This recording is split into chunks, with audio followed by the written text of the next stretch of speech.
काली नजर। माँ माँ, अरे क्या माँ माँ कर रहा है? बकरी का बच्चा है क्या? अरे माँ मजाक छोड़ो, मुझे फाइनली वो मेन चौराहे वाली दुकान मिल गई है। अब देखना आपका बेटा दुगनी स्पीड से पैसा कमाएगा। उफ़, ये क्या? मेरी ऑनलाइन मेकअप क्लास चल रही है, इतनी जोर से क्यों बोल रहे हो आप दोनों?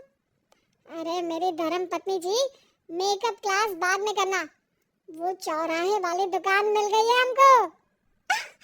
अरे वाह, रुको मैं अपनी माँ को फोन लगाकर बता देती हूँ। अरे मैं भी अपने रिश्तेदारों को बता देती हूँ, कितनी खुशी की बात है। हाँ हाँ, मैं भी अपने दोस्तों को बता देता हूँ, 1 हफ्ते बाद रजिस्ट्री है। बस घर में खुशी का मौका था। उन तीनों ने अपने अपने फोन उठाए और लोगों में बात फैलाना शुरू कर दिया। और रही सही कसर, श्वेता बहू ने अपने पड़ोस में सबको बताकर कर दी। अरे वर्मा आंटी, अब हम भी जल्दी कार ले लेंगे, घर का रेनोवेशन होगा और ठाट से रहेंगे हम भी। अरे ऐसा क्या हुआ? लॉटरी बाटरी लग गई है क्या? अरे इस बार चौराहे वाली मॉल में हमको भी दुकान मिल गई है, दुकान नंबर 21, जो एकदम चौराहे पर है। अब ग्राहक बढ़ेंगे तो आमदनी भी बढ़ेगी ही ना। अरे वाह, कितनी खुशी की बात है। मैं बहुत खुश हूँ तुम्हें इतना खुश देख के। बाकी एक बात कहूँ, सबको मत बताते फिरना, किसी की नजर लग जाएगी तो खुशी की खबर वापस लौट जाएगी। हैं? ऐसे थोड़ी ना होता है, अब डरा रही हूँ। अरे सही कह रही हूँ, काली नजर कहते हैं इस चीज को, जब आप किसी को कुछ बताओ और वो काम बिगड़ जाए। अरे लेकिन मैं तो, तुमने सबको बता दिया ना? हाँ, फोन लगा लगा के। अब बच के रहना, काली नजर बड़ी खतरनाक होती है। श्वेता इतनी खुश रहती है कि वो वर्मा आंटी की बात पर ध्यान ही नहीं देती, जबकि पड़ोस में और भी लोगों से खुशी की खबर शेयर करती रहती है। अगले दिन राजेश बहुत दुखी होकर घर आता है। अरे बेटा क्या हुआ? मुंह क्यों सूजा हुआ है? मधुमक्खी ने काट लिया क्या? माँ, वो दुकान किसी और के पास चली गई, किसी ने ज्यादा भाव लगा दिया। अरे पर बात तो आपसे हुई थी ना उस दुकान वाले की? हाँ, आज मैं टोकन अमाउंट देने गया था, तब मुझे पता चला कोई आकर सुबह मुझसे पहले ही ज्यादा अमाउंट दे गया। काली नजर। क्या क्या कहा? वर्मा आंटी ने समझाया था कि किसी को बताना मत, वरना काली नजर लग जाएगी। अच्छा, तुम्हें उनकी बात मान लेनी चाहिए थी। उनकी बात मान लेती, लेकिन उसके पहले ही सबको बता चुके थे ना हम तीनों। अरे अगली बार से ध्यान रखेंगे, कोई भी नई चीज होगी तो किसी को नहीं बताएंगे। तीनों कुछ दिन ऐसे ही रहते हैं, पर एक दिन श्वेता को एक मेल आता है।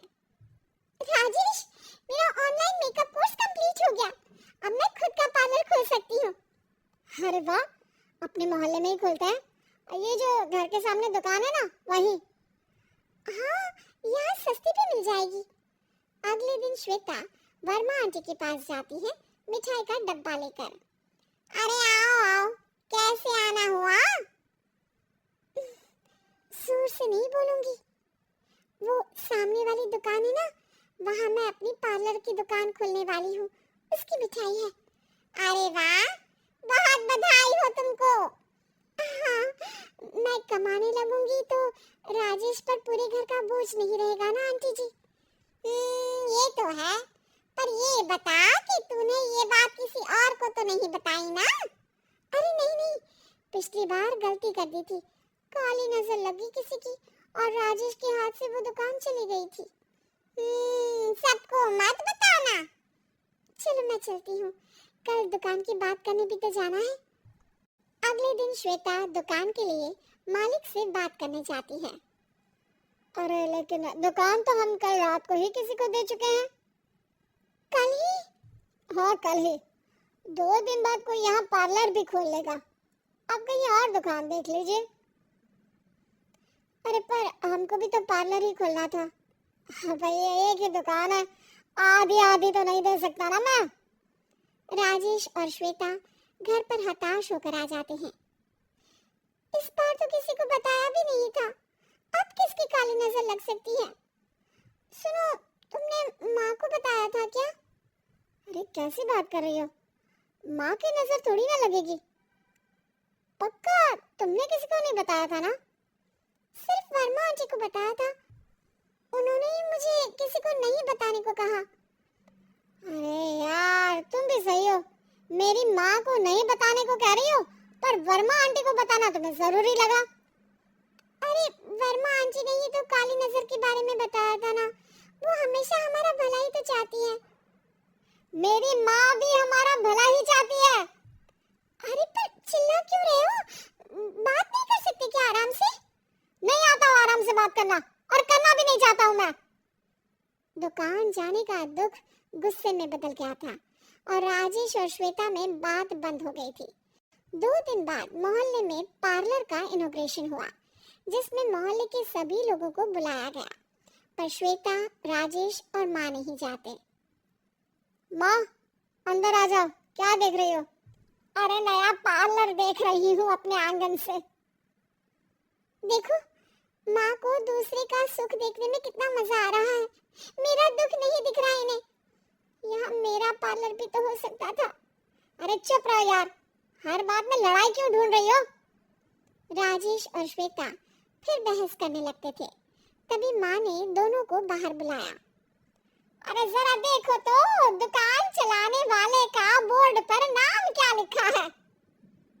श्रुति वर्मा। गाड़ी निकाल बेटा, हमें कहीं जाना है। काली नजर का इलाज कराने? राजेश अपनी बाइक निकालता है। तीनों ट्रिपलिंग कर रहे हैं। माँ राजेश को उस मॉल वाली दुकान पर लेकर जाती है जहाँ राजेश अपनी दुकान खोलने वाला था। यही दुकान लेना चाहता था ना तू? हाँ, पर इनको भी दुखी करने लेकर आई हो क्या यहाँ पर दुकान दिखाकर? वहाँ काफी नहीं था? अरे श्वेता, थोड़ा सब्र रख, अभी पता चलेगा कि हम यहाँ क्यों आए हैं। बता, इस दुकान चलाने वाले का नाम क्या है? अनुपम वर्मा। कुछ समझ में आया? वो दुकान वाली श्रुति वर्मा, ये दुकान वाला अनुपम वर्मा, और हमारे पड़ोस में हमने उस दुकानों के बारे में बताया किसको था? वर्मा आंटी को। मतलब वर्मा आंटी ही हमारा काम बिगाड़ रही है? नहीं नहीं, ऐसा नहीं हो सकता, ये बस इत्तेफाक है। राजेश अपना फोन निकालता है और श्रुति वर्मा और अनुपम वर्मा के नाम फेसबुक पर सर्च करता है, जहां ये दोनों ही वर्मा आंटी के रिश्तेदार होते हैं। श्वेता को समझ में आ जाता है कि वर्मा आंटी की ही नजर काली नजर है। अब क्या करना है? कोई भी खुशी की खबर हो तो काली नजर से बचना है, यानी वर्मा आंटी से बचना है।